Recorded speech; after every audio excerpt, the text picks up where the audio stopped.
लग्नपत्रिकेवर वरवधूची जन्मतारीख आता बंधनकारक करा। बालहक्क आयोग राज्य सरकारला असा महत्त्वपूर्ण शिफारस करणार असल्याचं समजतंय।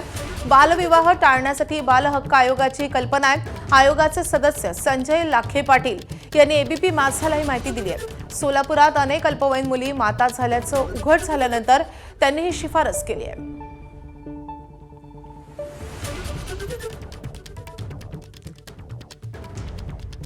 तर राज्य बालहक्क संरक्षण आयोगाचे सदस्य संजय लाखे पाटील स्वतः फोनवरून एबीपी माझाशी जोडले गेलेले आहेत। नमस्कार सर, खूप महत्त्वाचा आणि खूप स्वागतार्ह असा हा निर्णय आहे। नेमकी काय शिफारस केली आहे तुम्ही सरकारकडे? राज्य बाल हक्क आयोगाला स्टॅट्युटरी राज्य सरकारला शिफारसी करण्याचा अधिकार आहे। त्यानुसार सोलापूरला जे काही बाल माताचं प्रकरण उघडकीस आलं आणि त्यानंतर जो लेटेस्ट नॅशनल फॅमिली सर्व्हे आहे त्यामध्ये मराठवाड्यासारख्या विभागामध्ये जवळपास 45% बालविवाह होत आहेत।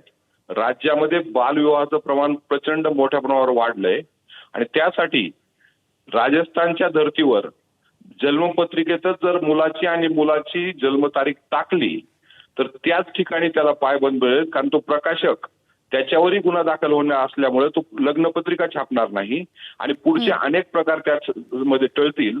म्हणून लग्नपत्रिकेमध्ये जन्मतारीख टाकली पाहिजे अशा पद्धतीची शिफारस आम्ही राज्य सरकारकडे केलेली आहे आणि राज्य सरकारनं तातडीने याची अंमलबजावणी करावी अशी महाराष्ट्र राज्य बाल हक्क संरक्षण आयोगाने त्यांना विनंती केलेली आहे।